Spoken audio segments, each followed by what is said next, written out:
Reed.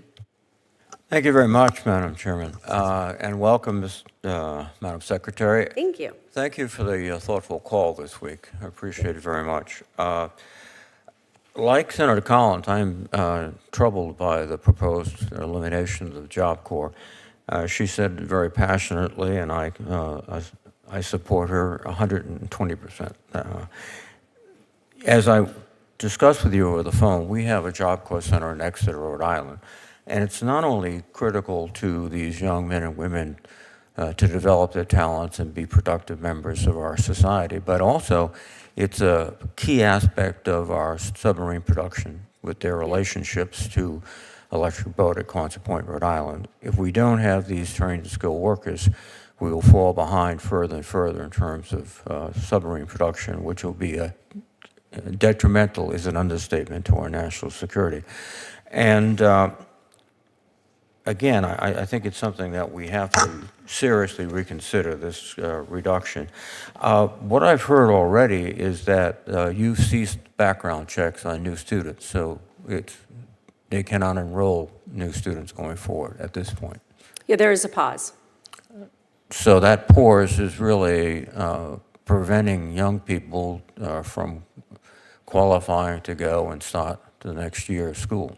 And yeah, as we continue to review, there is a pause because, again, the transparency report, what we're seeing in costs, no final decision has been made, and that's why I'm so committed to working with each and every one of you and understanding that. And I know through our conversation on the phone, Senator, in your respective state, how important this was for you. And I think we talked a little bit about the numbers.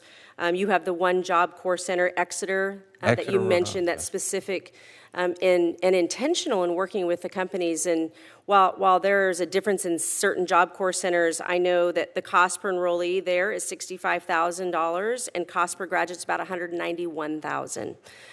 What we also know, as I mentioned, kind of as a whole, the overall graduation rate is about 38%. And so, again, most of the JobCorps graduates, if they come out, are making just under $17,000 a year. So my goal is to not forget this population and work with you all on how we transition to a pre-apprenticeship. And the President's executive order on 1 million apprentices throughout the country is going to be a directive to me and the Department of Labor to make sure that we are addressing that across the board. well, let's go to that transparency report you refer to consistently.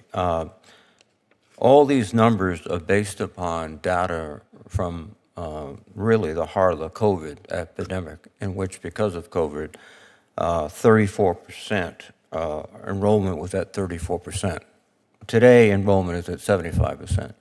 And if you ran those numbers today, the cost per student would go down dramatically. So your argument that this is just a waste and too expensive is a direct result, a calculated result of picking the most favorable point you could to reinforce an argument I would suspect the administration had before you even got there, which is let's get rid of this program and find some numbers to justify it.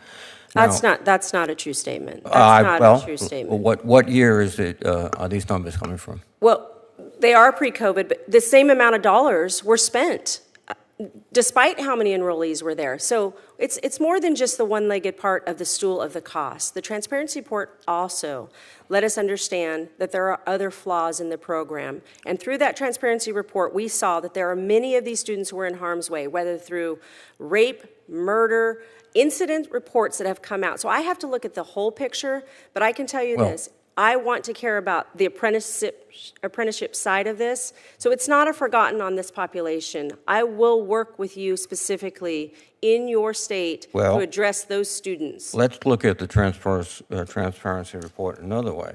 It appears to count students, for example, who go into military service or further education as having zero earnings. As a result, you can make the argument that after all this money is spent, these young people don't get jobs worthwhile, et cetera. This is a calculated, not transparent, but deceptive report, in my view. So I would hope you would recognize that and review it. The other aspect I think we have to stare straight is this block grant approach to training. I've been serving here for a while. The block grant is a deliberate approach that's been taken by many administrations to gradually end programs.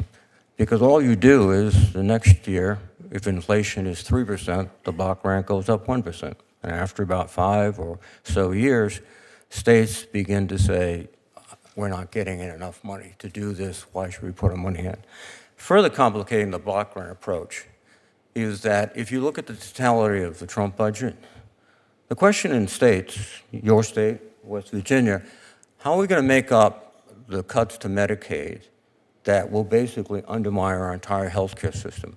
How are we going to make up the cuts to elementary and secondary education? For example, in my state of Rhode Island, $34 million from Medicaid goes into taking care of young students there. Does the state just say, well, we can't afford that anymore, et cetera? So what you're going to see in reality is that this block grant will rapidly deteriorate to nothing, and two, states will not have the ability, yet partnership, because given the choice of saving a healthcare system or saving a school system, I would suspect they would choose that over some of this training. So again, this approach seems to me to be entirely unsubstantiated by real analysis and something that's going to cause more problems. And it's not going to deliver training to young people. So, and, you know, the other thing is, clever remarks are the downfall of people. Thank you. Thank you, Senator.